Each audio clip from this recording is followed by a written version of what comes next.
searching for religious justification for attacking the 2 U.S. military sites, apparently hoping that by carrying out his suicide mission, Allah would forgive his earthly sins, including drug abuse and a long list of personal failures. What his family sees as more evidence of his mental illness, and what the FBI sees, Robin, as a clear link to radical Islam. Disturbing all the way around. So all right. Thank you, Roberts reporting with the American News about, oh, shocking. We now know that Mohammed Abdelaziz was part of a militant group, or he had connections to a militant group, Al-Qaeda cleric, going back 2013. I'm giving you the side eye. I'm side eye. Nobody wanted to jump to this conclusion, which I get, but I'm like, it just adds up to that. I'm like, nobody wanted to go there because of his name, and you didn't want to like lump in a whole group of people, which we're still not doing. Right. But this absolutely, they were saying domestic terrorism, and I was like, I don't know why you're saying that. So now we're seeing what nobody wanted to say in the first place. Now we're seeing that has come to fruition. It's true. I can accept the fact, or you just jump to conclusions. Yeah, I can. As many facts as you can. But so we're doing a film for.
Welcome to the Maya Kai Show. How you doing today, Mr. Hamilton? Yeah, how you doing? Good morning. Good morning. All right, so it's great to have you on. So maybe you can speak some of these issues that us just regular civilians kind of are kind of torn with. Before we jump into talking about Hobart, let's talk a little about Sandra Bland and kind of go there, and then you can talk to us about the concept behind missing person and thing like that. Did you have a chance to see the video with Sandra Bland? Yes, I did. I haven't. I don't know if I've seen everything in entirety. I don't know if it's actually been released in entirety, but I did see some of the things that I was privy to on YouTube. Yes. And what's your thoughts for what you have seen? What's your thoughts in regards how the officer interacted with her and how she interacted with the officer? Well, I'm gonna say it like this. I mean, I'm disappointed with the way that the officer handled it. I mean, obviously I've been involved in thousands of car stops, and it's like I say, it's a two-sided coin and stuff. I raised over 100 foster sons, and one of the biggest things that I do is have conversations with them in their interaction with the police, because invariably they're going to be stopped by the police. I get stopped by the police even still now, so I like to explain to them how they should comport themselves. Now, the officers are held to a higher standard because they've certainly been trained as far as to give some professionalism. And, of course, it doesn't always happen like that. And, of course, we're dealing with human beings, and they get out there and occasionally, they're less than professional. And from what I saw so far, I mean, like I said, officer safety is of the paramount concern to any police officer going home to their children at the end of the night. But that being said, I'm glad that this conversation is going on, and I think as the end result of a lot of things unfortunately happen, including deaths, I think there'll be a better training and some way the police conduct themselves in going into the future. Now, can I ask you this as a civilian? Can you please clarify to just people who are on the road and they get pulled over for a routine traffic stop, do I have to get out of my car? This is what I tell my guys. It's like I explained to them. It's not necessarily comply or die, although some people might disagree with me on that one, in light of some recent things. But for the most part, you have to understand it's from two different perspectives, and I've had it from both as an African-American youth growing up and being subject to some abuses by the police, obviously, and then later on becoming the police and having a partner, Dr. Lemieux, who was actually a member of the Black Panther Party at one time. So we kind of like a unique perspective on, how our community should be served. I'm particularly talking, but this goes across the board. People really do need to, at that point, that traffic stop, the police officer is really pretty much in control of that situation. The less compliance that you give, the more opportunity for things to go sideways. And so I generally tell my guys, it doesn't make you no punk or nothing like that. Hey, have all your credentials in order. If they ask you to step out the car, why not? When you start refusing to do things and, then it starts, like I said, now we get into what was an interaction that starts to become confrontational, and they often end up poorly, and most of the time they end up poorly for the citizen. So what you're saying is your advice would be to, even though you don't have to, I'm going to take that as you don't have to, but the best thing to do is just comply and just step out of the vehicle. Well, absolutely. The reason I say that is because, like you said, it may not make any sense to you, but, again, I've seen it from two different perspectives, and the point is, the police officer is going to be the one ending up writing that report, or, you might have an interaction that could have been a warning. I think in this case, we talk about Sandra Bland, improper lane changing or some nonsense, and it's like, that usually would end up in a warning if everything else is done. Hey, you got a driver's license, you got insurance, okay, these aren't the droids we're looking for, and, and they could have, unfortunately, they could have went a lot smoother, obviously. But generally, I'd say there's a time to protest and make complaints and all that. Generally, at the side of the road is not going to be that time. You need to document things. If you got the officer's name, when, the time you were stopped, you know, there's going to be opportunity, you know, like I say, as they say, live to fight again another day. And, you know, that fight may not be physical, but obviously, you know, you'll have some recourses. All right, well, so we'll see how this kind of pans out. You know, Mr. Hamilton, from what I've seen in regards to the video itself, and obviously also the video was released from inside the jail. There was no actual camera in her cell, but there was a camera in the hallway that showed interactions around her.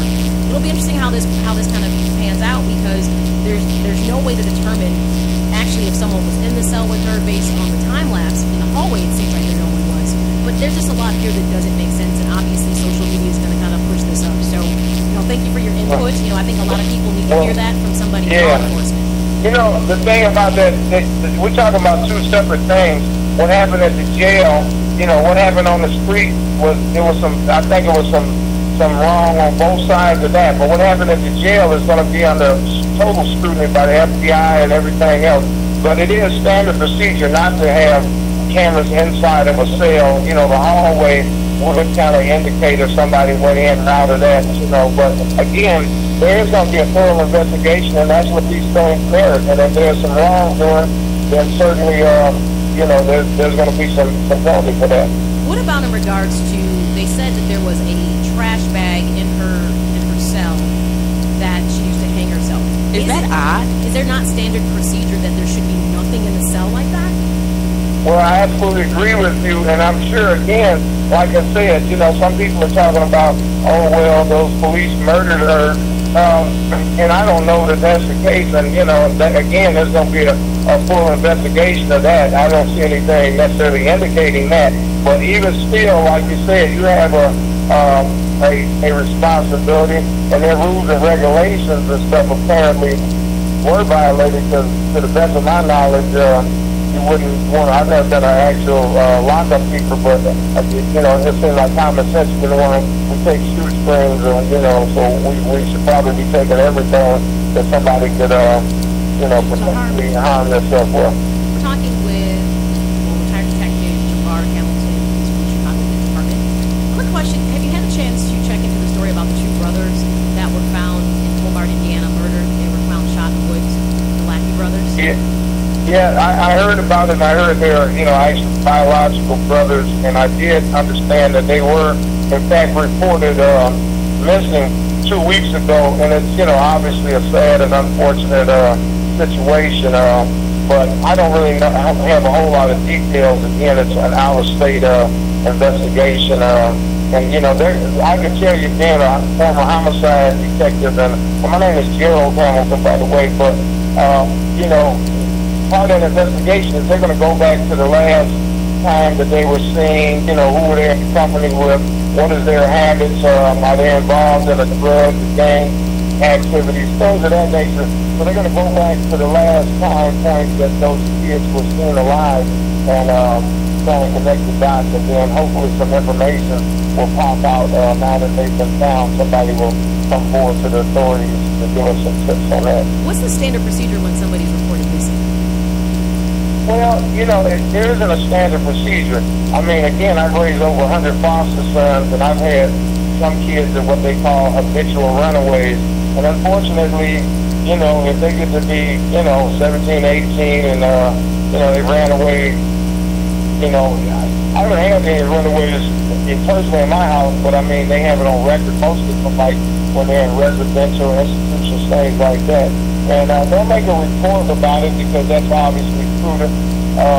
But quite frankly, I don't think there's like the resources. There's a missing person section, but it's not like, you know, there's a nationwide search for those two guys and stuff, you know, depending on their age.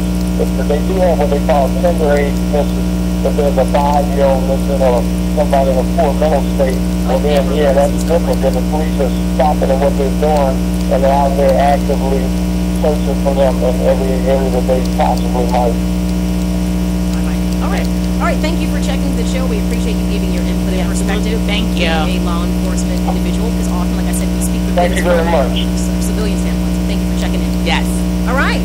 That's going to wrap up the What's Trending portion of the show.